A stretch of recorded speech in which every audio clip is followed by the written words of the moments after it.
It is extremely common in debates with Protestants to hear about the Vincentian Canon, that we ought to believe what was held everywhere, always, and by all.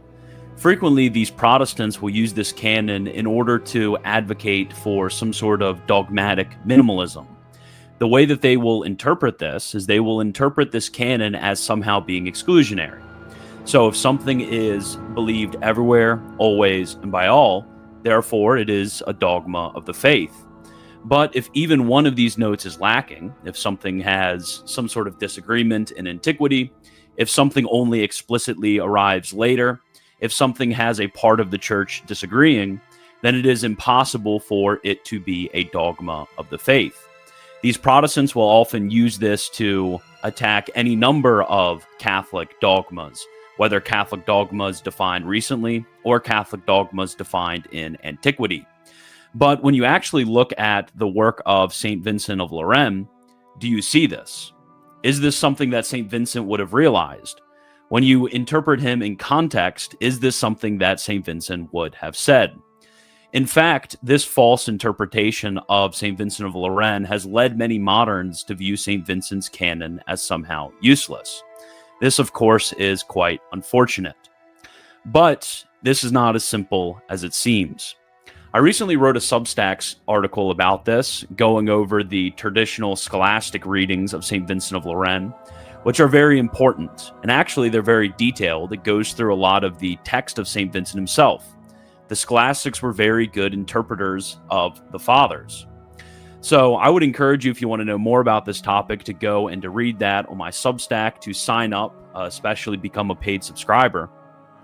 But when we actually look at and read the writing of St. Vincent, we see something quite different arise. In fact, when we read very closely what St. Vincent has to say, in some of these different notes, the way in which the Protestants interpret them, it actually means the exact opposite of the meaning that he applies to them.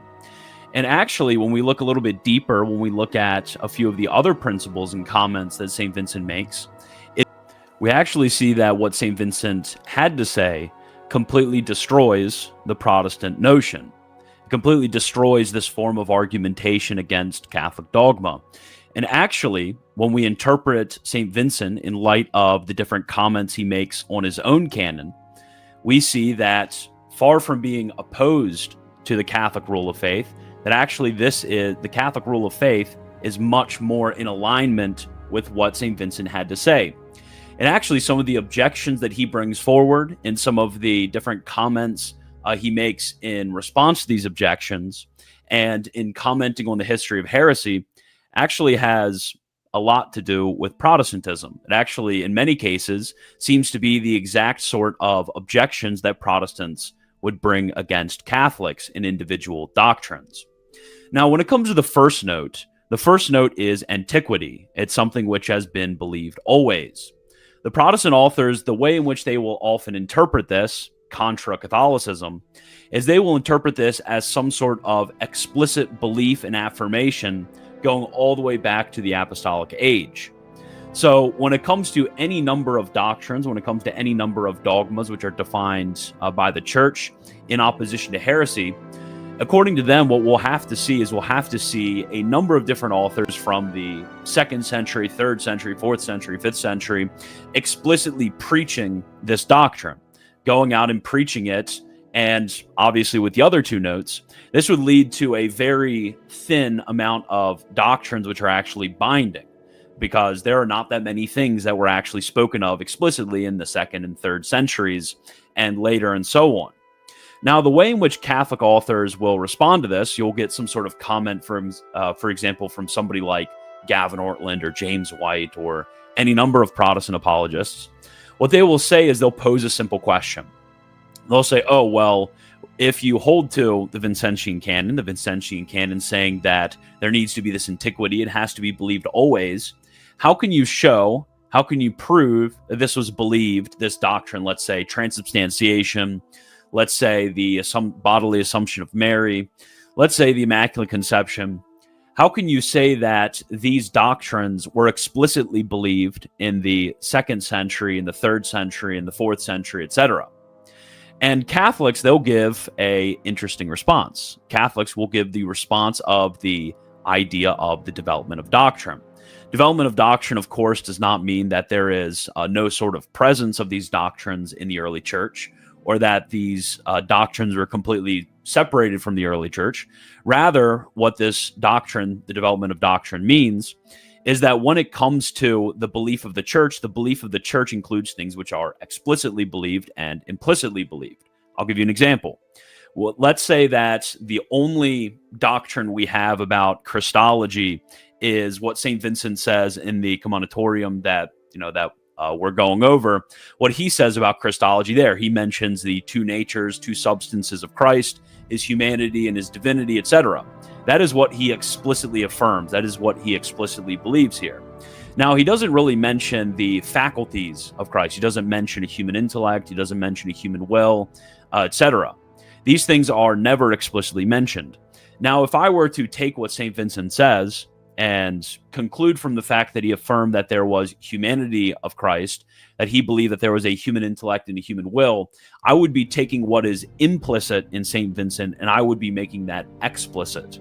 So the response of the Catholics is simply that when it comes to a lot of these doctrines, they may not be explicitly spoken of in the 2nd or the 3rd or the 4th century, but very clearly when we look at different other doctrines, these things are implicitly preached.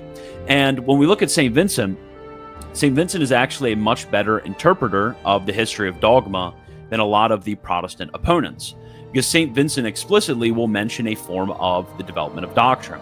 He'll mention specifically that it is actually the role of the church and is the role of the theologian to make explicit what was implicit previously, to clear out various different errors that may have been, there may have been an admixture of these errors in previous forms of teaching, to make clear what is unclear, etc., etc. So this is what he says. He says, quote, "Someone will say, perhaps, shall there then be no progress in Christ's church? Certainly all possible progress. For what being is there so envious of men, so full of hatred to God, who would seek to forbid it, yet on condition that it be real progress, not alteration of the faith? For progress requires that the subject be enlarged in itself, alteration, that it be transformed into something else. The intelligence then, the knowledge, the wisdom, as well of individuals as of all, as well as of one man, as of the whole church, ought in the course of ages and centuries to increase and make much and vigorous progress. Yet not only in its own kind, that is to say, in the same doctrine, in the same sense, and in the same meaning," end quote. And then he goes on after this and he gives an analogy for this. He says that when it comes to the growth of doctrine in the church, the growth of doctrine as a church is just like the growth of a body. You know, you have an infant has 2 arms and 2 legs. And when an infant grows, the arms get bigger, the arms get stronger, but the arms don't suddenly appear out of nowhere. That's not the way in which growth happens in the limbs of an infant. It stays in the same kind, in the same genus. It just gets stronger, more explicit, and more clear. And then he goes on and he explains this analogy. It's very interesting. This is what he says, quote, "In like manner, it behooves Christian doctrine to follow the same laws of progress, so as to be consolidated by years, enlarged by time, refined by age, and yet withal to continue uncorrupt and unadulterate, complete and perfect in all the measurement of its parts, and, so to speak, in all its proper members and senses, admitting no change, no waste of its distinctive property, no variation in its limit," end quote. And then he goes on and he gives a second analogy, and this analogy actually shows the role of Catholic teachers, shows the role of the Catholic Church itself when it comes to these doctrines. He says that when it comes to the development of doctrine, it is as if a seed going into a plant. He says that the Holy Fathers and the Apostles were as farmers who were throwing seeds of wheat in a field. And from these seeds grows all of these beautiful wheat plants. And when it comes to the Christian teachers of later ages, we see that these wheat plants often grow next to a bunch of different weeds. So wheat and weeds are in the same fields. So when it comes to the Christian teacher of the later age, the Christian teacher is supposed to harvest this wheat and is supposed to avoid harvesting the weeds. So we're supposed to eliminate any sort of heresies or other sorts of errors that may arise with these weeds with this wheat, and we're supposed to collect the wheat. So from this, he actually explains the role of Christian teachers. Christian teachers aren't supposed to simply repeat what is handed to them and what they've received. Rather, they are supposed to further shore up and explain and defend, answer objections, clarify more what had been received, remove errors in what had possibly been received from previous ages. He states, quote, "Whatever has been sown by the fidelity of the fathers in this husbandry of God's church, the same ought to be cultivated and taken care of by the industry of their children. The same ought to flourish and ripen. The same ought to advance and go forward to perfection. For it is right that those ancient doctrines of heavenly philosophy should, as time goes on, be careforward, smoothed, polished, but not that they should be changed, not that they should be maimed, not that they should be mutilated. They may receive proof, illustration, definitiveness, but they must retain withal their completeness, their integrity, their characteristic properties." End quote. And beyond this simply being the role of individual teachers, St. Vincent actually says that this is the role of the Catholic Church itself. This is actually almost the complete opposite, interestingly enough, of the Protestant argument. The Protestant argument says it's the role of the Church simply to accept that which has been believed everywhere, always, and by all. Not to give any sort of development to this, not to actually determine on controverted questions from previous ages, but simply and only to give some sort of repetition of these previous doctrines. But specifically, St. Vincent says that it is the role of the Church to make clear what was unclear in the Fathers. He said it is the role of the Church to condemn heresies, even those ancient heresies and ancient errors that even may be amongst the Fathers of the Church. He says that we have to make explicit what was implicit in previous times. He says, quote, "The Church of Christ, the careful and watchful guardian of the doctrines deposited in her charge, never changes anything in them, never diminishes, never adds, does not cut off what is necessary, does not add what is superfluous, does not loose her own, does not appropriate what is another's, but while dealing faithfully and judiciously with ancient doctrine, keeps this one object carefully in view. If there be anything which antiquity has left shapeless and rudimentary, to fashion and polish it, if anything already reduced to shape and developed, to consolidate and strengthen it, if any already ratified and defined, to keep and guard it. Finally, what other object have councils ever aimed at in their decrees than to provide that what was before believed in simplicity should in future be believed intelligently, that what was before preached coldly should in future be preached earnestly, that what was before practiced negligently should therefore be practiced with double solicitude.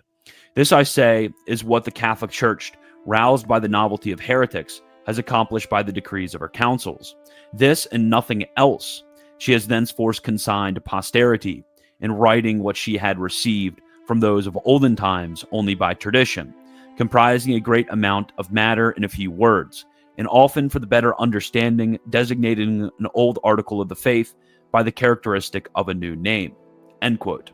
So what we see is that when St. Vincent actually explains what he means by antiquity, he doesn't simply mean what was explicitly professed at all times. He says in this exact quote, let's go back to it.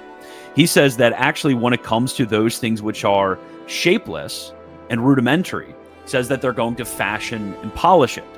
So those things which are only implicit, those things which aren't explicitly preached and explicitly believed, those things which are stated in a less clear and more confused form, that actually it is the role of the Catholic Church in her dogmatic definitions to define these things.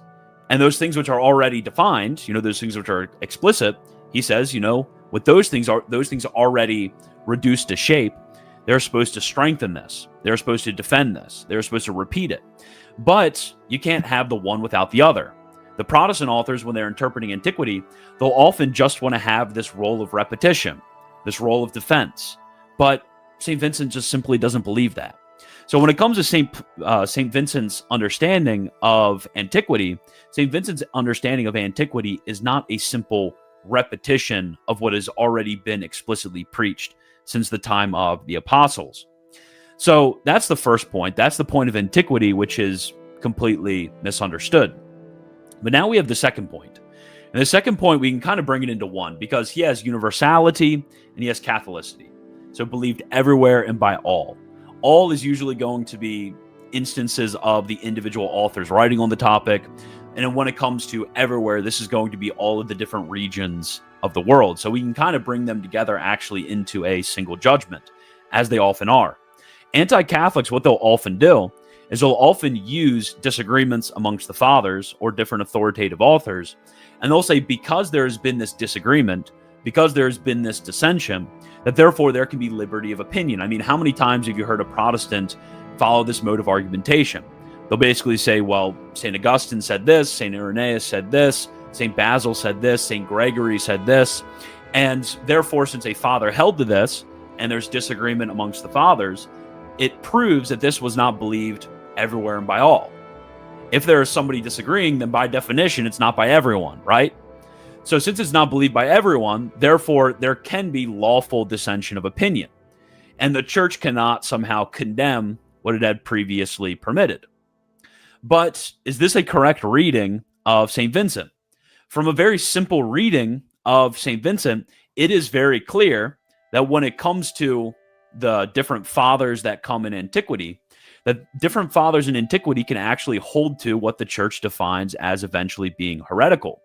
One of the central examples of this, used by Western authors, it's used by St. Augustine as well, is the example of St. Cyprian and the Donatists. St. Cyprian had a severe disagreement when it comes to the issue of rebaptizing heretics. St. Cyprian led a council which defined an error on this point and said that the heretics ought to be rebaptized when received into the church. Pope St. Stephen opposed him. Pope St. Stephen said that he was wrong, and the later church ended up abandoning this position.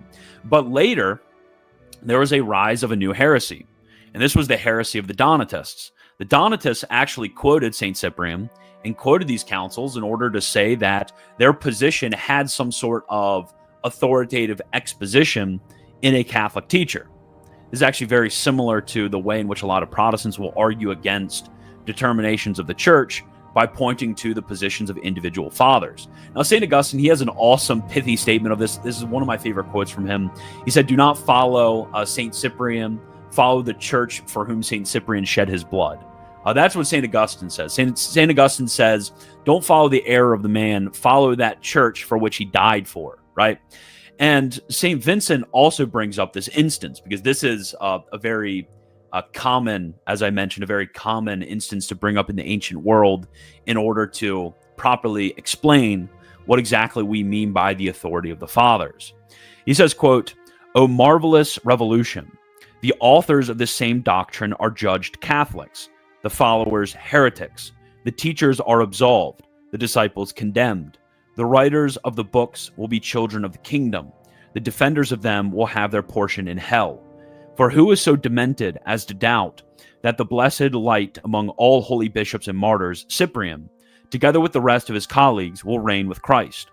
Or who, on the other hand, so sacrilegious as to deny that the Donatists and those other pests who boast the authority of that council for their iteration of baptism will be consigned to eternal fire with the devil?" End quote.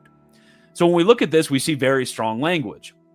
He says that actually when it comes to errors which have the sanction of a father or even a group of fathers, as he mentions in other places, when it has these sanctions, one can still fall into heresy. The church can still disagree with the position taken by this father.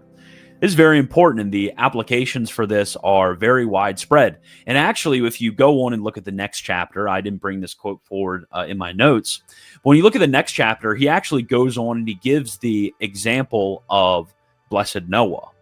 When it comes to Noah, Noah had his three sons, and one of his sons, Ham, actually uncovered his nakedness, and then went to his brothers and told his brothers about it for them to come and to gaze upon his father's nakedness. And Ham was condemned for this. And his brothers, they went in, they turned their backs, and they covered him up. And they were said to cover the father's nakedness. And this is given as a sort of allegory for what we ought to do with errors in the fathers. With errors in the fathers, we shouldn't uncover the nakedness. That is, we shouldn't preach the heresy that the fathers preached. Rather, we should cover it. We should eliminate, refute, and not preach forth the fact of heresy amongst eminent and holy fathers who died in peace and communion with the church. So you ought to cover it by rejecting their heresy, not uncovering it by preaching their heresy and finding them within their error. And well, he's very clear about this. He's very clear that there can be all of these dissensions in antiquity. He said that there can be a lot of disagreements actually in antiquity from various different heretics or even fathers who died in peace and communion with the church. And what he says, he gives actually a series of rules in the beginning of his commentatorium. And what he says is he says that we ought to follow the judgments of the church. When there's these disagreements and dissensions in antiquity, we ought to follow the judgment of the church. So, for example, let's say we look at the different dissensions and disagreements when it comes to the Deuterocanon. There's actually legitimate dissensions and disagreements amongst a lot of fathers, a lot of eminent writers and doctors of the church who died in peace and communion with the church. There's a disagreement on this. So when there's disagreement in antiquity, do we merely permit the opinions? Do we have to permit the opinions? Does the church need to permit the opinions, or can the church judge on this point? Well, what St. Vincent says is that the church not only can judge, but ought to judge on this point when sufficiently informed. And that Catholics ought to, when they see this dissension in antiquity, they ought to go and look for what the church says on this matter. So this is what he says. He says, quote, "But what if in antiquity itself there be found error on the part of 2 or 3 men, or at any rate of a city or even of a province? Then it will be his care by all means to prefer the decrees, if such there be, of an ancient general council to the rashness and ignorance of a few. But what if some error should spring up on which no such decree is found to bear? Then he must collate and consult and interrogate the opinions of the ancients, of those namely, who though living in various times and places, yet continuing the communion and faith of the one Catholic Church, stand forth acknowledged and approved authorities, and whatsoever he should ascertain to have been held, written, taught, not by 1 or 2 of these only, but by all, equally with one consent, openly, frequently, persistently, that he must understand that he himself also is to believe without any doubt or hesitation." End quote.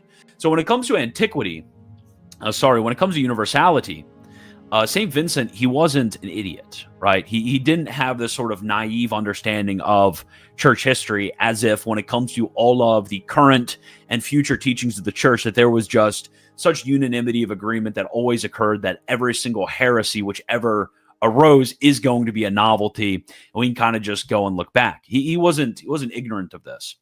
Rather, what he taught that there can be these dissensions, and when there are these dissensions, that what we ought to look for is we ought to look for, first and foremost, the authority of the church. And if we can't find this, we ought to see where there is a greater sort of universality amongst those authors. But first and foremost, we ought to look for the authoritative judgment of the church.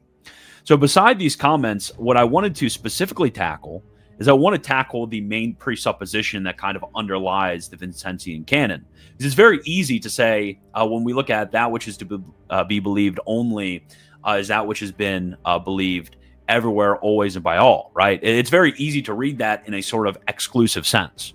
To say only, and there cannot be any dogma which fails in any number of points in those 3 conditions, right?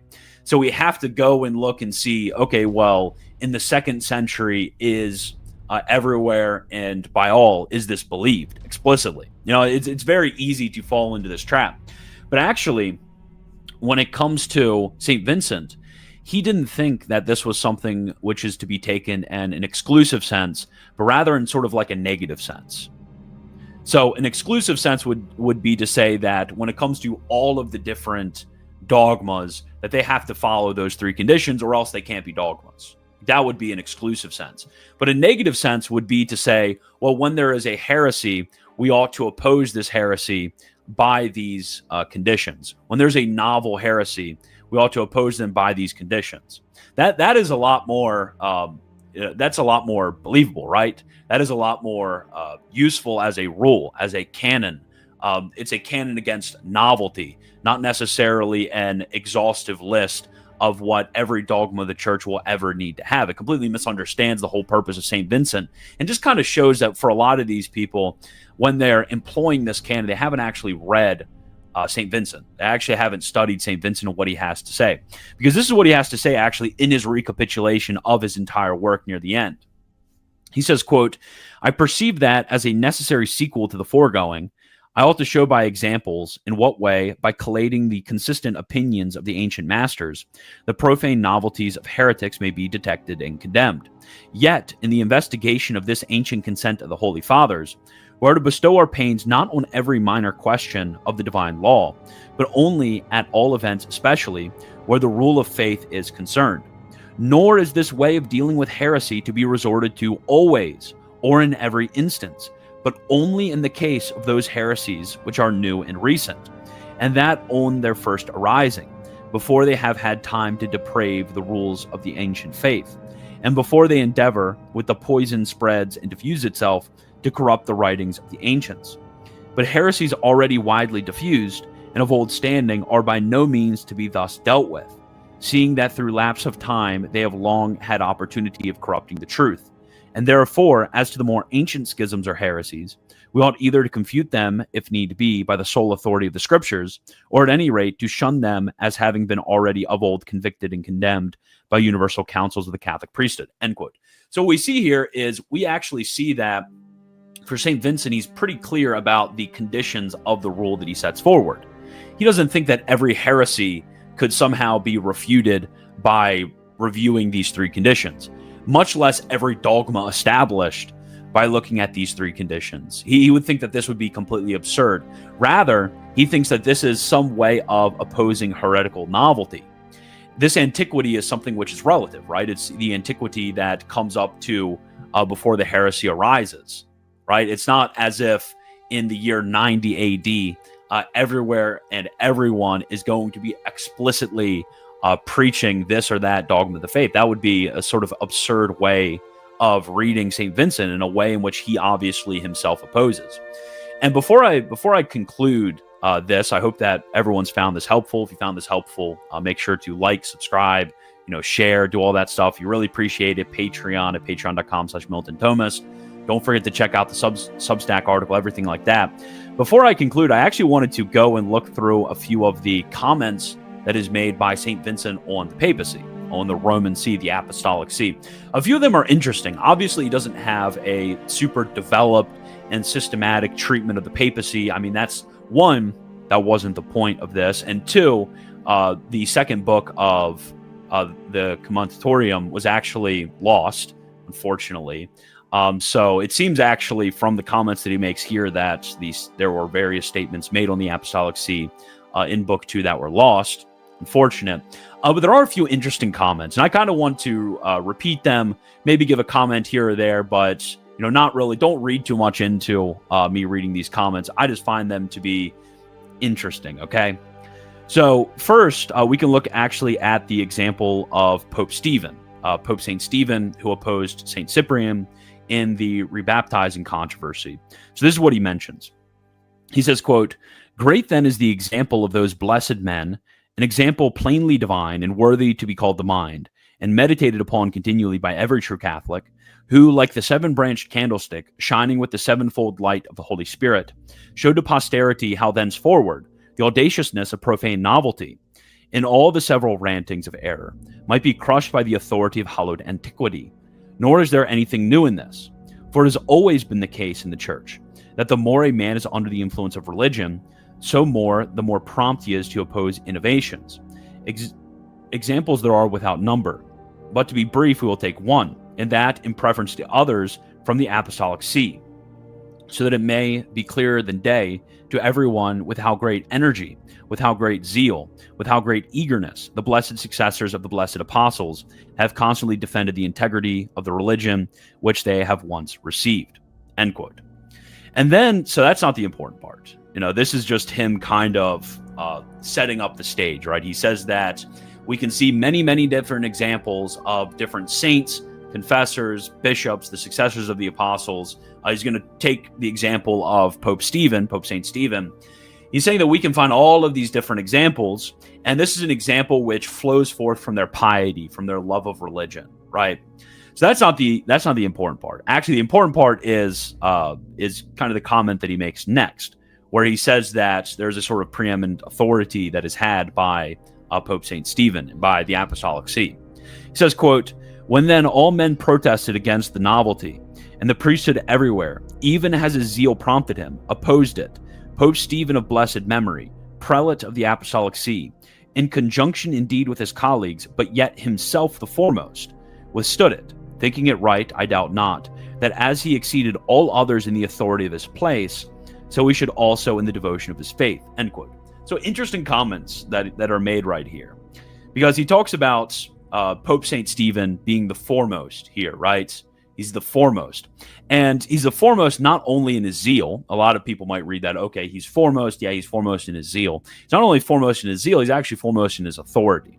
And this authority is from his place, right? From being the prelate of Rome. You know, you see that he says that he exceeded all others in the authority of his place, right?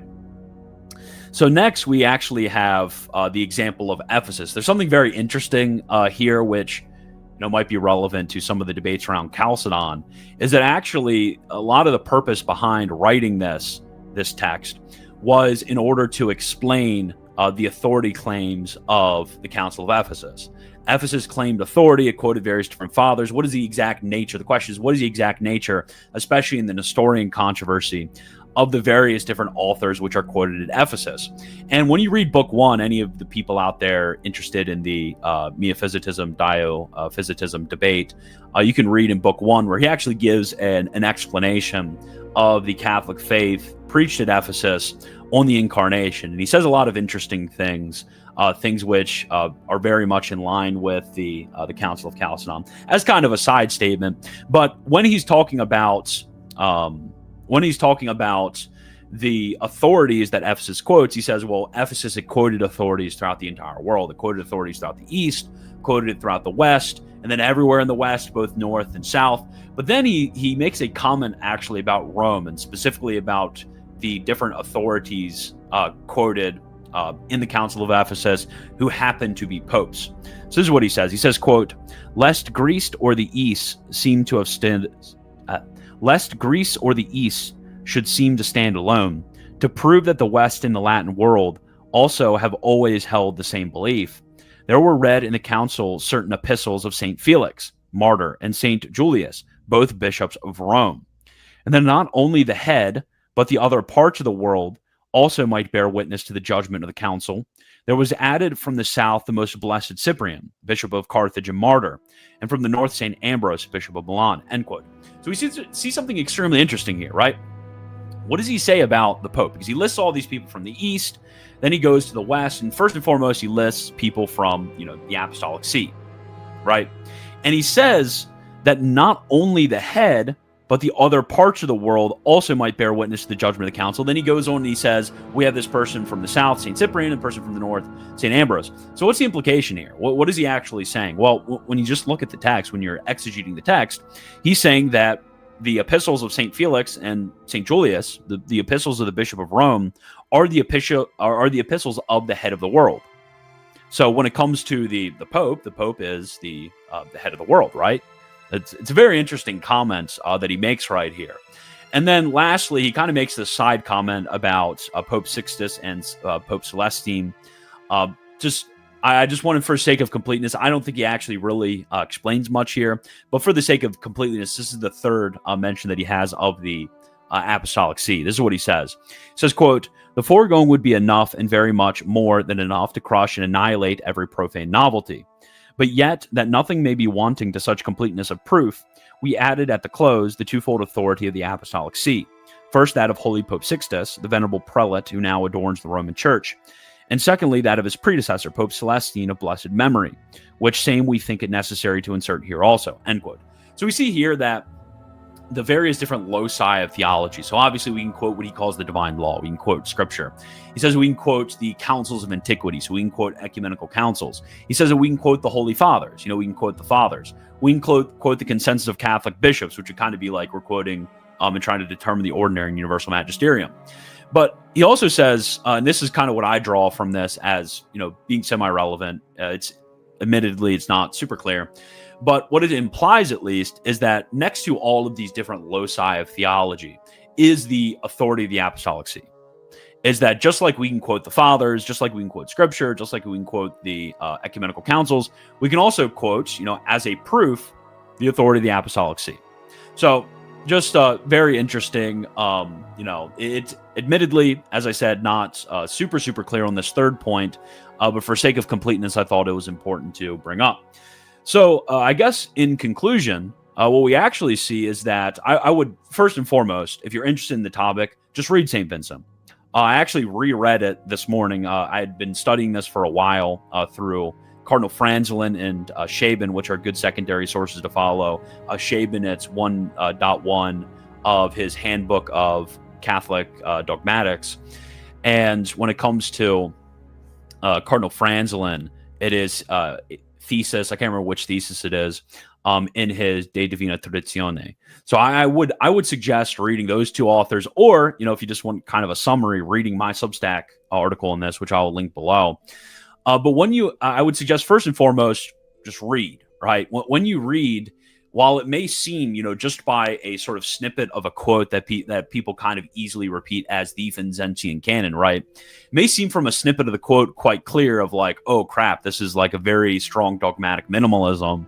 This does not really seem in line with how Catholics deal with disputes and deal with the establishment of dogmas, right? This does not look like the way in which a pope might deal with it, or an modern ecumenical council may deal with it. It doesn't actually strictly stick to all of those things and only those things which were believed always, everywhere, by all. Like that may seem a bit scary. And for those who know the history of Catholic dogma well, those who know and are frequently reading the fathers and kind of understand, the things that not only were spoken about, but also the things which were not spoken about. For you, it may seem really strange as well, because you may be thinking about this and may come to understand or come to believe that there is almost nothing which was actually, dogmatically, authoritatively defined. And this is a strand that took hold in the Anglican Church. This Vincentian Canon was extremely important within Anglicanism. And eventually what you see into the 19th century, especially in the 18th century, early 19th century, pre-1830s, so what you see in the Anglican Church is this leads to what's called latitudinarianism. Latitudinarianism is basically the idea of a sort of indifferentism in church membership. Is that when it comes to our church, we ought to hold to a few of the basics or fundamentals as possible, and then everything else is kind of just opinion-based. So if you've ever been to an Anglican church, been a member of an Anglican church, or considered Anglicanism from an external way, it may seem that Anglicanism sort of doesn't have a central identity, a central locus of identity. Some will argue and they'll say, well, actually, we have the Articles of Religion, whatever, but that's not really the point that I'm making here. For a lot of people, they are practically following a very minimalistic reading of the Vincentian Canon. So this allows for this strong latitude of bringing a lot of different voices in the church, some of which are saying generally crazy things. I mean, when you look at the Anglican Church in the early 19th century, even past the Oxford movement and the 18th century, you see there are people who are legitimately like denying Nicene Trinitarianism. They're denying Nicene Trinitarianism. They are begging for the Athanasian Creed to be taken out of the prayer book. They are, coming up with any number of different insane beliefs, and their justification for it is the Vincentian Canon. That's exactly what their justification for it is. They're saying, well, could you prove that it is somehow believed by all? Could you prove that this was believed all the way into antiquity? Yeah, this may be a later development, it may be your opinion, but you can't really hold this as a central dogma to me, right? This is sort of the argument that they'll make for latitudinarianism. And I think really, actually, if I may compliment the latitudinarians, which is something that I don't really do, if I may compliment them, they're actually being very consistent. Because latitudinarianism, this sort of insanity of removing the Athanasian Creed, removing basically the 39 articles, removing a lot of the sort of central nucleus of a confessional religion, that actually makes sense if you believe this view of the Vincentian Canon. Because there really isn't that much when it comes to the church fathers that upon this insane reading of the Vincentian Canon would actually qualify. I mean, how many doctrines have never had, one has never had any sort of dissenters in antiquity to it? What sort of doctrine has had explicit belief and pronouncement from the from 80, 90 AD? What sort of doctrines are actually like this? There's not that many. There's not that many doctrines at all that are actually like this. For most of them, they go through that process of development that St. Vincent mentions. For most of them, they have a few dissenters, which are, rejected and judged against, as St. Vincent mentioned. There's a lot of these qualifications which occur.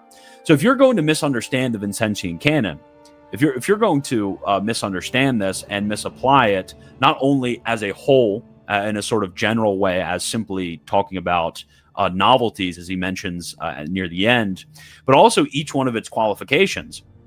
If you misunderstand this, you're going to fall into latitudinarianism.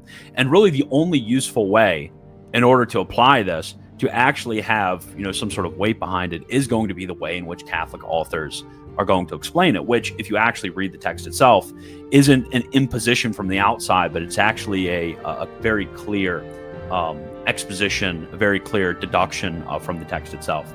So thank you for everybody watching. I hope you appreciated this. If you appreciated this, remember, like, subscribe, do all of that stuff, share, and as always, God bless.